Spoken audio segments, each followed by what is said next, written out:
Hey, it's Jared, and today I wanted to talk about how you can start a business for free. So, I have a lot of conversations with people who are interested in starting a business.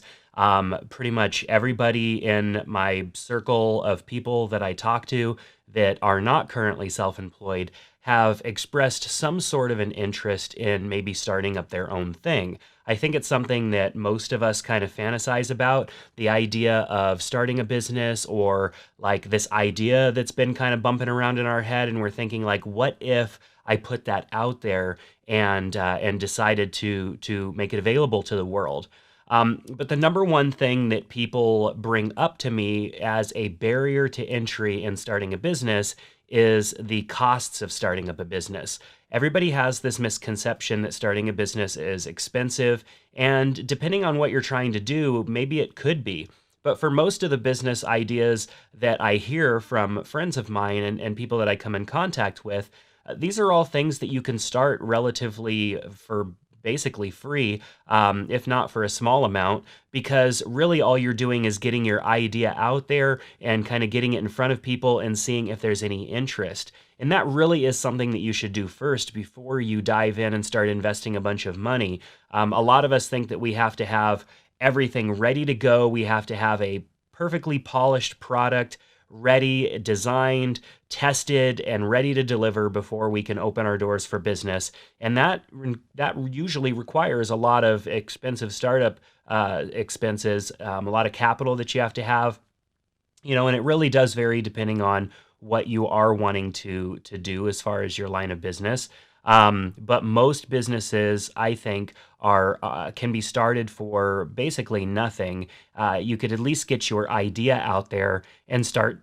You could at least get your idea out there and start to kind of put it in front of people and see if there's an interest for your product or service. So I have some ideas I wanted to talk to you about today on how you can start your business for free using basically just some of your time, of course. A lot of times we will trade our time for something that we could pay somebody else to do instead. And that, of course, takes money, having startup capital. But for those of you that have some extra time in your day, maybe you're willing to spend a little bit of your weekend kind of plugging away and working on this project, I think it's something that you can get out there and get done for free, and then even make your first few dollars without having spent any money out of pocket, just your time. So before I get started, I wanted to mention the sponsor of this episode, which is WP Engine. WP Engine is a WordPress hosting platform that provides websites that are basically turnkey. Now, WordPress powers over 30% of the internet, and there are lots of different ways that you can access WordPress. One of the things I'm going to talk about later in this video is how to get a free WordPress website. But if you're wanting something a little bit more robust that comes with more theme options so that you can really customize and kind of design your website to be unique, and also an easy process. I say design a website. That sounds like it's going to require a lot of knowledge, but it really isn't. And then maybe you want support. You want to be able to email or contact support so that you can have some help and assistance throughout the process. You want a robust system to make sure that your website is going to be up all the time. You want to have storage space so that you can upload photos or small video clips of your products or your services so that you could show that to other people. WP Engine is proven to be one of the best out there as far as it goes to WordPress hosting. You're definitely going to have a great experience with them. The link is down in the description below or the show notes. Go to jared.link/WP Engine and check out their plans and pricing today. So the first thing that you really need to figure out before you go down this path of starting your business is whether or not you are selling a product or a service. A product, of course, is something that you're going to have ready. It's maybe something that you have put together and you're going to be shipping to people, or perhaps it's a product that you do on site. Maybe if you're thinking about starting a local business. But most of the time, a product is something that is going to be delivered to a person. A service, obviously, is something that is performed, such as if you were a local business, maybe a plumber going and unclogging a drain.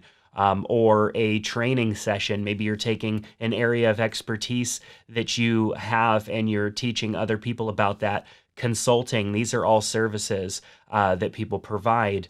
Products are something that is more of a deliverable. So, for example, with my line of work, if I am going to produce a video for a customer or a client, I will go and film. It's actually half and half. I will go and provide a service. I'll go and film. I'll help with the planning and everything of getting this video put together.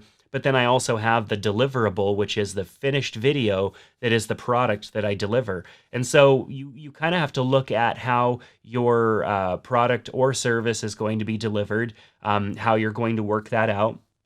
A lot of online only businesses are usually product or service based because you can maybe put together an ebook or some sort of a course or a product that you can sell. That's something that you do maybe provide a little bit of service because you want to keep your students or your users engaged and keep them around and make sure that they aren't just jumping from one thing to the next, that you're providing valuable information for them and continuing to give them useful content so that they can continue to be engaged with you. Or services, maybe you are a graphic designer or you have some sort of a service that you're going to provide to people. If you're like me, you have a lot of experience in website design, so I may actually use my knowledge to build a website and deliver that to a person. I can do that all online without actually having to meet with a person. I do, of course, like to meet with people, but I can do that all online. So you really have to have a clearly defined idea of what you are going to be offering. Is it a product? Is it a service? Is it some sort of a hybrid?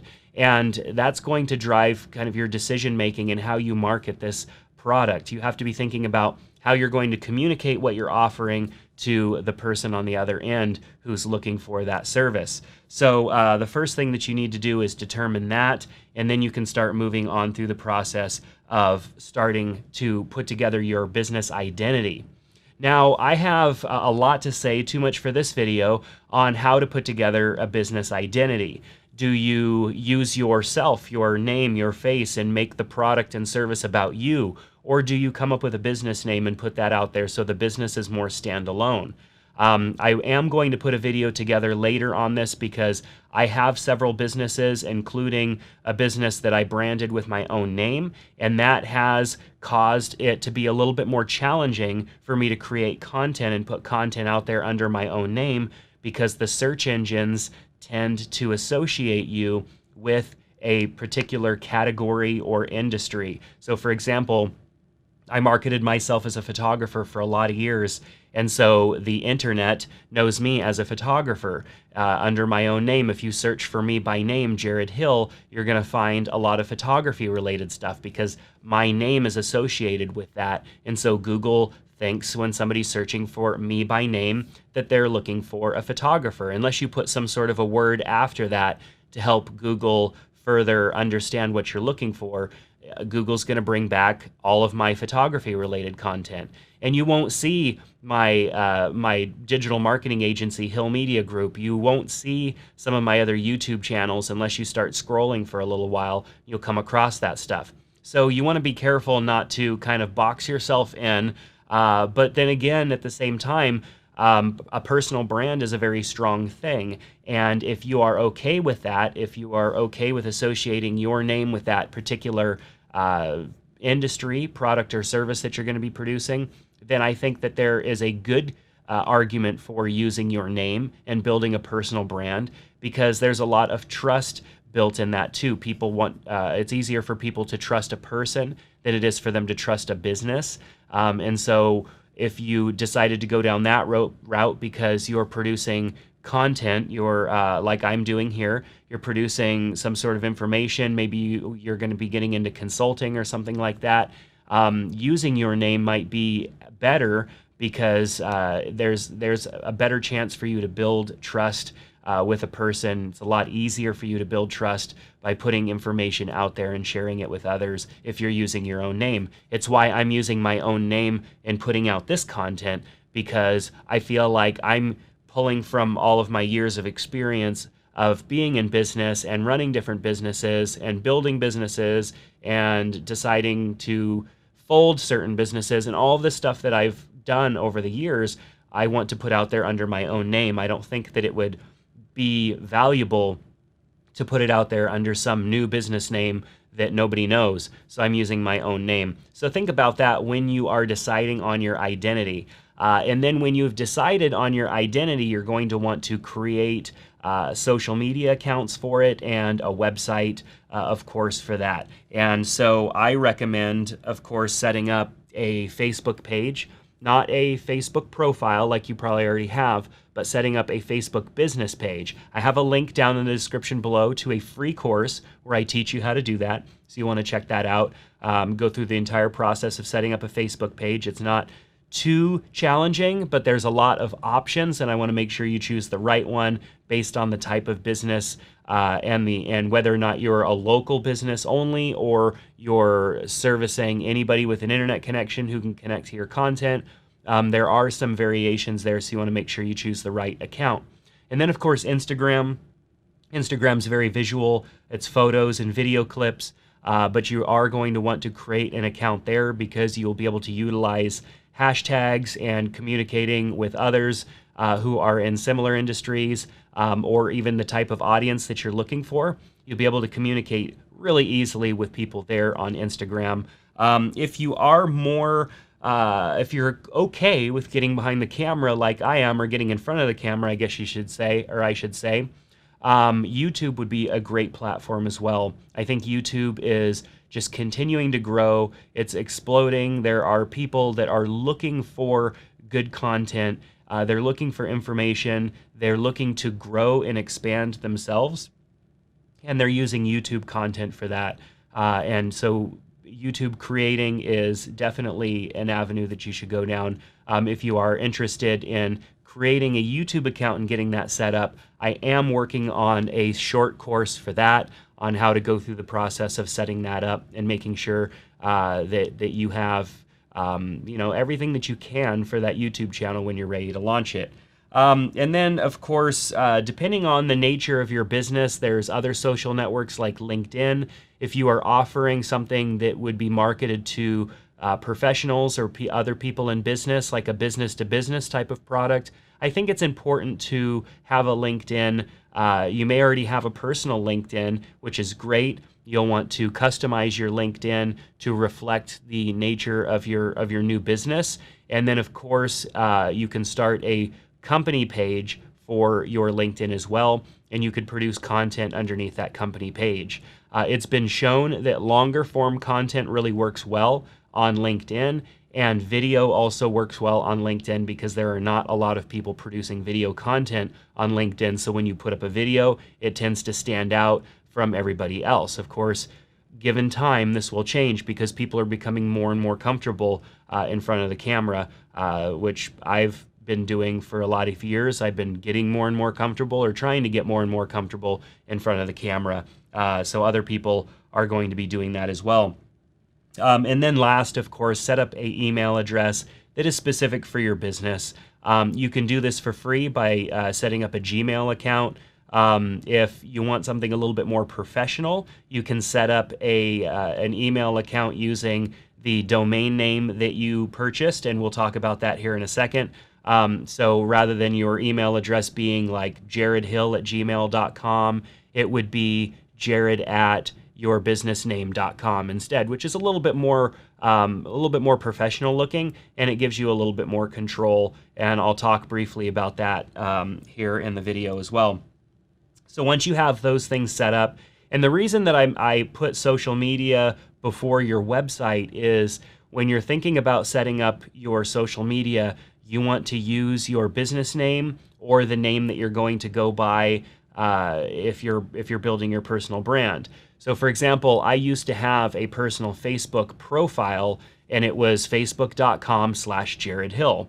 Well, I decided after a while that I wanted to merge that over to a Facebook page and actually convert it over to a Facebook business page, because I was going to be producing more content related to the different businesses that I have, videos and content like what I'm producing right now. And I wanted that to be in a page so that I had all the marketing tools that they give page owners, Facebook page owners. I didn't want to have that for my personal Facebook account. And I don't even really have a personal Facebook account. I have one that I use just so that I can, keep in touch with family and join Facebook groups and stuff like that. But my Facebook page is my primary home on Facebook. And so you want that username, so / whatever it's going to be, or if you're on Instagram, your Instagram username, you want those to be consistent if possible. It just makes it easier and cleaner if they can be consistent and be the same. So be thinking about that, and you may actually have to search a little bit to find a username that's going to work on all of these platforms. I didn't mention Twitter, I don't think, so Twitter's another one that you should join. I feel like you should join all the social networks. Whether or not you're going to use all of them is another thing, but it is important to kind of lock down your business name on all of them, because if later on down the road you decide you want to start using one of those social networks and now your username is taken, you're going to have to go with a different username, which is kind of a bummer. So I just recommend locking all of those down. It definitely is an easy process, and it's free to register all of those, so why not? So next, we're going to be setting up a website. And you can do this for free. You can go to wordpress.com, and when you go to set up a page, they have on their pricing page, of course, they have some plans that start at $3 a month. And for blogs and personal sites, you really can just start with a blog or a personal site. They have a tab for business and online stores that gets a little bit more expensive, but you can start with a blog or personal site, which starts at $3 a month. Of course, if you scroll down below that, there is a free plan. You can start with a free plan. You're just going to be getting a subdomain website, and what that means is that it would be like jaredhill.wordpress.com instead of jaredhill.com. And then, of course, you have to pay a few more dollars in order to get your own domain name. With their $3 plan, you actually get a free .blog domain. I did that early on when .blog was a new domain, so jared.blog is my actual blog website address, and it is a WordPress address. For the $5 a month plan, they give you a free domain for 1 year, and so you get your domain name, you can register it right from within here, and you can get your own .com, .net, and there's a whole slew of extensions, whatever you wanted. You can also opt to just buy it out, so you don't have to buy it through WordPress. You could just flat out buy it. I've been using Namecheap lately. I've got a link down in the description below to Namecheap. I always used to shy away from those cheap kind of low price domain name registrars, but Namecheap actually has been like really awesome, and I've been kind of slowly moving away from GoDaddy. Whenever I need to renew a domain name, I've been moving it over to Namecheap. Namecheap has just been super easy to use, and their customer support is actually really good as well. So, but WordPress, as far as your website goes, you can get one for free. You can use one of their WordPress plans, or of course you can use the sponsor of this video, which is WP Engine, if you wanted something that's a little bit more like professional and turnkey and ready to go, but is still WordPress. I think WP Engine is definitely the best option, but you have to be ready to commit to like $35 a month or something right around there. And of course, the title of this video was how to start a website, or how to start a business for free.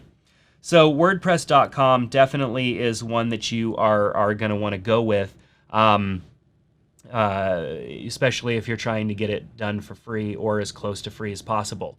Know also that you're not stuck with one of these. If you want to move your website from WordPress.com to WP Engine or to any other hosting platform that's out there, it's really easy to do that. And it's probably a video that I should put out, maybe not on this YouTube channel, but it's definitely a video that I should put out on how to move a WordPress website from one site to another, because it is an easy process so long as you just have it set up correctly. So you're never locked in forever on any of these.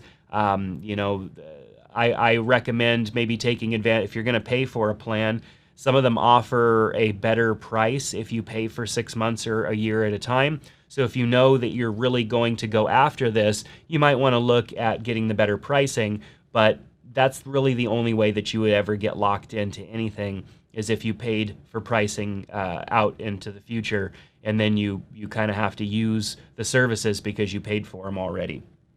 So there's a list of business ideas that I wanted to put together because a lot of times, we're thinking, well, I want to start something, I just don't really know what it is. And a lot of times, a list of ideas is a thing that can help get you started. You may read an idea or read a suggestion from a list and say like, oh, okay, like I didn't even think about that. I'm not going to do exactly that, but I have this, that just triggered this other idea in my head and I want to do that. And I am always starting little things. And so I want you to know that you do not have to have this all perfected and planned out.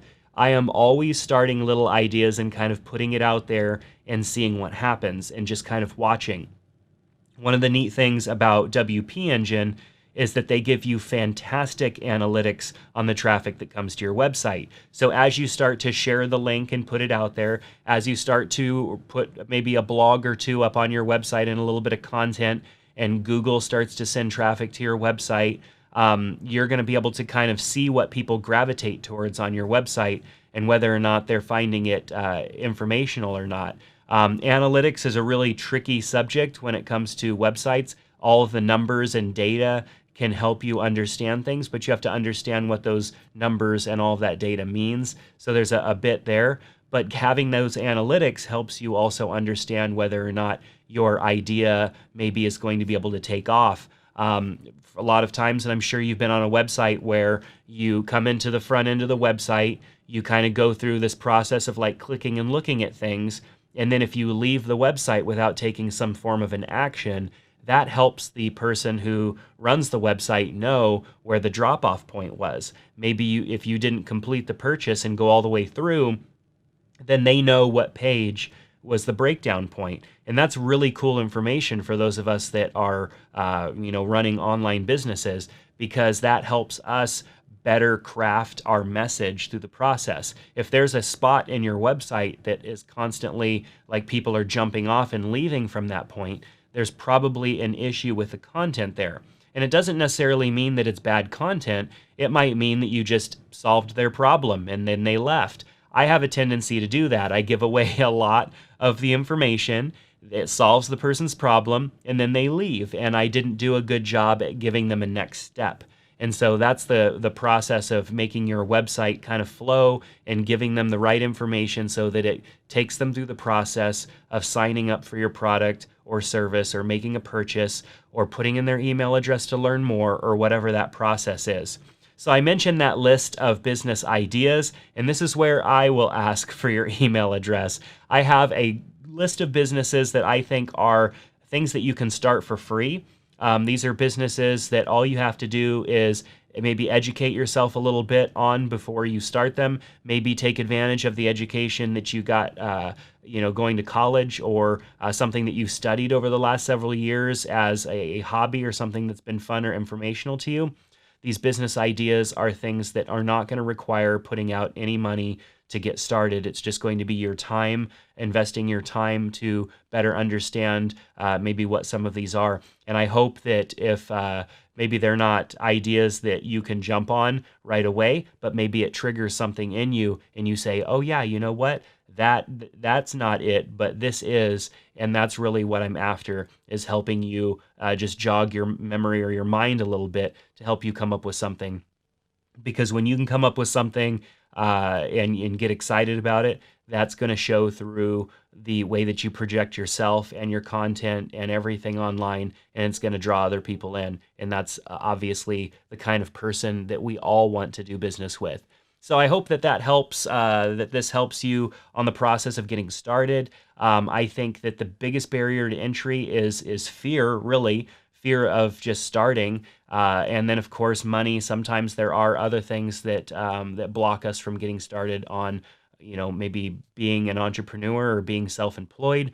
So I hope that this kind of knocks a few of those things down and helps you on the process of getting started on starting your own business, and maybe even one day replacing your income and not having to go to a day job anymore, but being able to invest in your own business, which obviously I think personally is just better. So that's going to do it for this video. If you're listening on the podcast, thanks so much for being here. The links that I mentioned are in the show notes.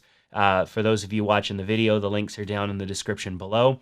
I hope that you enjoyed it. Give it a thumbs up if you did. Subscribe to my channel here on YouTube if you want to be notified when I put out new videos, and also just be a part of the community here. I appreciate you being here, and I hope to see you back in the next one.